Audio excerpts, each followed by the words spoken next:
दोस्तों, आज हम लोग जानेंगे WDXRF और EDXRF क्या होता है और जो XRF होता है और XRF से टेस्टिंग कैसे करते हैं। तो इस पिक्चर में आप लोग देख रहे होंगे उसके लिए क्या क्या ज़रूरत होता है, टैबलेट कैसे बनाते हैं, और आपको इस वीडियो में ये भी जानेंगे कि प्रिपरेशन कैसे करते हैं, प्रोसीड्यूर क्या है और इसके लिए कौन कौन सा मशीन की ज़रूरत पड़ती है। तो टैबलेट बनाने के लिए कौन कौन सा ज़रूरी है वो आपको मैं आज बताऊंगा कि कौन कौन सा टेस्टिंग करेंगे, कैसे करेंगे, क्या करेंगे। इसके लिए आप लोग को वीडियो को बिल्कुल स्किप नहीं कीजिएगा। अगर नए हैं तो सब्सक्राइब कर लीजिएगा और वीडियो को पूरा देखिएगा, तभी आप लोगों को समझ में आएगा कि टैबलेट कैसे बनाते हैं। चाहे वो क्लिंकर हो, लाइमस्टोन हो, रॉ मिल हो, OPC हो, PPC हो, PSC हो, बॉक्साइट हो, लिटराइट हो, क्ले हो, कोई भी ETC रॉ मटेरियल का आप टैबलेट बना करके XRF के थ्रू आप टेस्टिंग कर सकते हो दोस्तों। तो आइए जानते हैं कि टेस्टिंग कैसे होता है। सबसे पहले हम आपको बता दें कि WDXRF और EDXRF और सिंपल जो होता है फ्लोरोस्कैन स्पेक्ट्रोमीटर्स और बहुत सारे टाइप के बाज़ार में उपलब्ध है। तो आपको जो है कोई भी आजकल डिजिटल है तो कोई भी आप डिजिटल यूज़ कर सकते हैं। मैं आपको लास्ट में बताऊंगा कि WDXRF और EDXRF क्या होता है। सिंपली मैं आपको नॉर्मली बता देता हूं कि WDXRF और EDXRF में कोई अंतर नहीं है। WDXRF जो होता है आपका बहुत ही लो जो यूनिट होता है बिजली का, आपको बहुत कंज्यूम करता है और उससे आपका फास्ट रिजल्ट भी आता है जितने भी एलिमेंट्स होते हैं।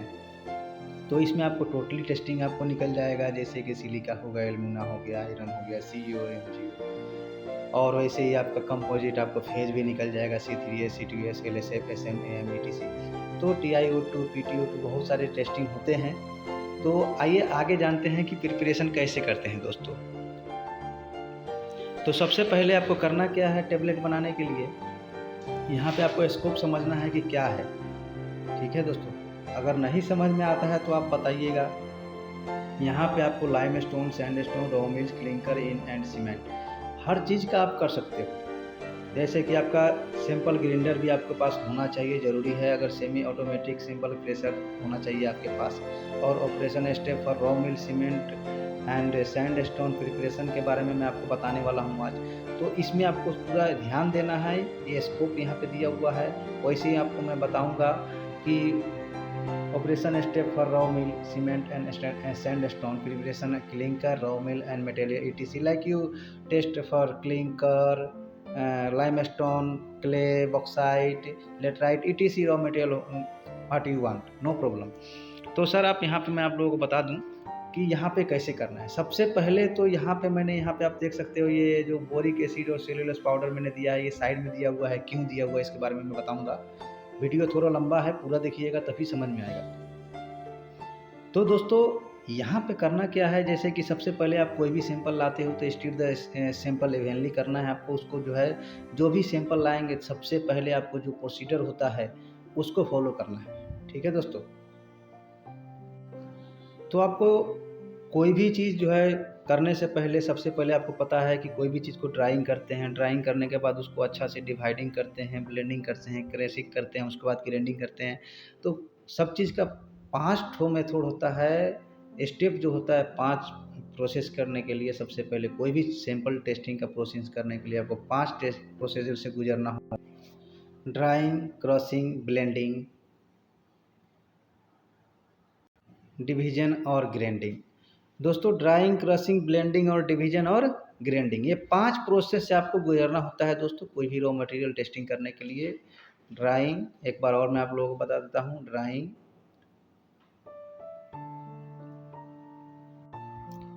क्रशिंग, ब्लेंडिंग, डिवीजन और ग्राइंडिंग। दोस्तों तो आइए स्टार्ट करते हैं। यहाँ पे सैंपलिंग कैसे करना है। तो सबसे पहले तो आपको 10 ग्राम सैंपल लेना है। तो आपको ये क्या चीज़ याद रखना है, सैंपल लेते वक्त आप उसमें बोरिक एसिड पाउडर यूज़ कर सकते हो या सेलुलोज पाउडर यूज़ कर सकते हो, जो मैंने यहाँ पे कोने पे दिया है। तो आपको करना क्या है यहाँ पे कि जीरो मतलब जो है आपको 10 ग्राम एक्यूरेट सैंपल लेना है। ठीक है, उससे पहले आपको देख लीजिए यहाँ पे मैंने दिया हुआ है cleaning and zero calibration of the electronic balance before sample waiting. तो ये 10 ग्राम जब आप लोगे, इसी 10 ग्राम से आपको कैलिब्रेशन करना है दोस्तों। कैलिब्रेशन करने के लिए सबसे महत्वपूर्ण है, अगर आप बोरिक एसिड यूज़ कर रहे हो तो ठीक है, और सेल्यूलोज पाउडर यूज़ कर रहे हो, इस दोनों में से कोई एक ही यूज़ कर सकते हैं, या तो बोरिक एसिड या तो सेल्यूलोज पाउडर। करो तो ठीक है, नहीं भी करोगे तो कोई ज़रूरी नहीं है ना। तो वेट 10 ग्राम आपको लेना है, या मान लीजिए 9 ग्राम लिया, कहीं कहीं पे सब जगह डिफरेंस होता है। तो आपको डिपेंड करता है कि कैलिब्रेशन आपने कैसे किया है। तो कैलिब्रेशन में मैं बाद में वीडियो बनाऊंगा। तो मान के चलिए 9 ग्राम आपने सैंपल लिया और 1 ग्राम बोरिक एसिड पाउडर लिया या सेलुलोज पाउडर लिया, है ना, दोनों में से कोई भी, यानी कि 10 ग्राम लिया। तो उसमें सबसे पहले आपको जो सैंपल आपने लिया है उसको ग्राइंडिंग मिल में डालेंगे। अगर आपने क्लिंकर लिया है या जो भी लाइम स्टोन लिया है, तो उसको जो भी मैंने प्रोसीजर बताया है 5 स्टेप, उसको फॉलो करके आपको जो है ग्राइंडिंग कर लेना है फाइन पार्टिकल। अगर आपके पास फाइन पार्टिकल ऑलरेडी है तो उसमें कुछ नहीं करना है, सिर्फ फाइन पार्टिकल को आपको क्लियरली। तो दोस्तों यहाँ पे आपको करना क्या है, इसमें आप इथाइल अल्कोहल भी ले सकते हैं, या ट्राइथानोलमाइन जो आता है, टी सोल्यूशन जिसको बोलते हैं, वो भी ले सकते हैं। ज़्यादा नहीं लेना है, 3 से लेके 5 ड्रॉप तक लेना है। अगर कैलिब्रेशन करते हैं तो कैलिब्रेशन करते वक्त ये सारा प्रोसीजर अगर आप किए हैं तभी डालना है, नहीं तो सिर्फ बहुत सारे जगहों में क्या होता है, 10 ग्राम सैंपल लिया और कैलिब्रेशन कर लिया बोरिक एसिड डाल के, मतलब जैसे कि 9 ग्राम सैंपल लिया आपने, 1 ग्राम बोरिक एसिड या सेल्यूलोज पाउडर डाल के डायरेक्टली कैलिब्रेशन कर लिया। तो कैलिब्रेशन करने के वक्त में जैसे आप करते हो वैसे ही सैंपलिंग भी करना पड़ता है दोस्तों, ये याद रखिएगा, ध्यान रखिएगा। तो ये प्रोसीजर मैं बता रहा हूँ। तो 4 ड्रॉप आपको इथाइल अल्कोहल या 4 ड्रॉप आप जो है टी सोल्यूशन ले सकते हैं, ठीक है, बनाने के लिए।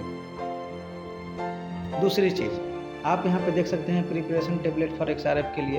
तो यहाँ पे सबसे पहले जो भी आपको अगर ग्राइंडिंग करते हैं, जो हाइब्रो मिल होता है, उसमें ग्राइंडिंग करते वक्त, मतलब यहाँ पे आपको मैंने इंग्लिश में दिया हुआ है, मैं आपको हिंदी में समझा रहा हूँ। तो उसको क्या करना है, वाइब्रो मिल को अच्छा से, जो क्लैंप होता है उसको हैंडल से अच्छा से क्लोज कर दें, और क्लोज करने के बाद उसको 120 सेकेंड तक अच्छा से उसको ग्राइंड करना है, कि अच्छा से कोई भी मटेरियल हो तो वो मिक्स हो जाए। जो उसमें आपने सेलुलोज पाउडर यूज़ किया है या इथाइल अल्कोहल या टी सोल्यूशन आपने यूज़ किया है, तो अच्छा से वो मिक्स हो जाए। मिक्स होने के बाद क्या होता है कि आप जब वो यूज़ करते हैं सेलुलोज पाउडर या बोरिक एसिड, तो उसमें क्या होता है कि वो जो है क्रिकनेस नहीं आने देता है, एकदम जो है आपका एकदम प्लेन रखता है। बहुत सारा चीज़ है जो उसको जो है क्लियरली करता है। अब वैसे ही आपको जो है जब 120 सेकेंड हो जाएगा तो उसको निकाल लीजिए। उसको निकालने के बाद जो है after the grinding and the mill stopped, loosen the handle and take out the mill and put it on operation desk. तो क्या होता है, जैसे कि आपने यहाँ पे कर लिया तो उसको रेडी करना है क्या चीज़ के लिए, टेबलेटिंग के लिए। तो सबसे पहले तो टेबलेट करने से पहले clean the steel ring and sample compressing base plate and palace the steel ring and at the centre of the base plate. तो आपको यहाँ पे इसको ध्यान रखना है, हर चीज़ को क्लीन रखना है, कहीं भी कोई भी प्रॉब्लम नहीं होना चाहिए, एकदम क्लीन, हर चीज़ को क्लीन रखना है, नहीं तो आपका XRF टेबलेट जो होता है वो काम नहीं करेगा। वैसे ही आपको जो है क्या करना है, तो उसको करने के बाद क्या करना है, open the grinding wheel cover and spoon of the sample powder into the steel ring and spread the powder evenly. Then compact the sample powder in the steel ring with simple stamper. Install the mold to make it move to below the tablet machine screw. Then start the tablet machine wheel ring align with the screw center and maintain a compression pressure of 20 MPa and 20 second. Okay, तो इसमें क्या बताया गया है, आपको सब कुछ को क्लियर करना है, अच्छा से स्पून से उसमें जो है रिंग में रखना है, और जो टेबलेट बनाते हैं तो उसका जो कंप्रेसर होता है, उसका कंप्रेसर प्रेशर जो होता है 20 MPa होना चाहिए। 20 सेकेंड में 20 MPa होना चाहिए, ऑटोमेटिक जो है वो निकल जाता है 20 MPa प्रेशर लेने के बाद। तो ये ध्यान देना है, इसको भी ध्यान देना है दोस्तों। अगर नहीं समझ में आया तो आप कमेंट कीजिएगा। अब जो है यहाँ पे आपको जो है टेबलेट आपने कंप्लीट कर लिया, सब कुछ कर लिया। After that shut down the machine and remove the steel ring, check the tablet carefully for any cracks, if any crack is found perform the retabletting. तो अगर उसमें कोई क्रैकिंग होता है या कुछ भी होता है तो फिर से रीटेबलेटिंग करना पड़ेगा, दूसरा बनाना पड़ेगा। If no crack is found, clean the dust on the tablet and submit to fluoroscan room for testing. तो इसको क्या करना है, आपका जो XRF है, WD XRF, AD XRF जो भी है आपके पास, उसमें आपको लेके जाना है, उसमें डालना है और टेस्टिंग करना है, कंप्यूटर से रन करना है और आपका टेस्टिंग पूरा आ जाएगा, रिजल्ट शो आ जाएगा। तो वैसे ही आपको जो है प्रिकॉशन रखना है दोस्तों, the diameter of sample shall be less than 5 mm, इससे ज़्यादा नहीं होना चाहिए दोस्तों, बहुत ही महत्वपूर्ण है, इसको ध्यान से देखिएगा। Carefully do this procedure, keep clean and all surface areas and grinding mill, vibro mill, tablet machine ETC। कोई भी आप काम करते हो बिफोर टेबलेटिंग करने से पहले आपको जो है सारा चीज़ पे ध्यान देना है दोस्तों। अगर आप ध्यान नहीं दोगे तो आपका काम गड़बड़ हो जाएगा और अच्छा से टैबलेट नहीं बन पाएगा दोस्तों। तो आपको इस पे ध्यान देना है। आपका यहाँ पे देख सकते हो, यहाँ पे WD XRF है, AD XRF भी ऐसा ही टाइप का होता है। ये टैबलेट है जो मैंने यहाँ पिक्चर में शो किया है। यहाँ पे वाइब्रोमिल भी है, यहाँ पे जो देख रहे हैं, यहाँ पे जो ओपन है, और यहाँ पे प्रेशर कंप्रेसर वाला जो है जिससे टैबलेट बनाते हैं दोस्तों। तो मैंने पिक्चर में दिया हुआ है, आप लोगों को अगर नहीं समझ में आए तो बताइएगा, कमेंट कीजिएगा दोस्तों। अगर कुछ भी अगर आप लोगों को नहीं समझ में आया तो मैं क्लियरली आप लोगों को बता दूं कि WD और AD XRF दोनों सेम होता है, लगभग मान सकते हैं। बहुत सारे कंपनियों का आता है, थर्मो फिशर का भी आता है, ये सिंगल टेबलेट का भी आता है। कहीं पे 20 टेबलेट एक बार में रन कर सकते हैं, कहीं पे 25 टेबलेट एक बार में रन कर सकते हैं। तो दोस्तों आशा करते हैं आप लोग को ये वीडियो बहुत ही अच्छा लगा हो, महत्वपूर्ण हो। ये टेबलेट के बारे में है, टेबलेट कैसे करते हैं, और वीडियो को सब्सक्राइब करिएगा, लाइक करिएगा, शेयर करिएगा और अपना राय ज़रूर दीजिएगा दोस्तों इस वीडियो के बारे में। आप लोगों के लिए मैं नेक्स्ट वीडियो में इसका कैलिब्रेशन के बारे में भी लाऊंगा दोस्तों, कोशिश करूंगा कैलिब्रेशन के बारे में।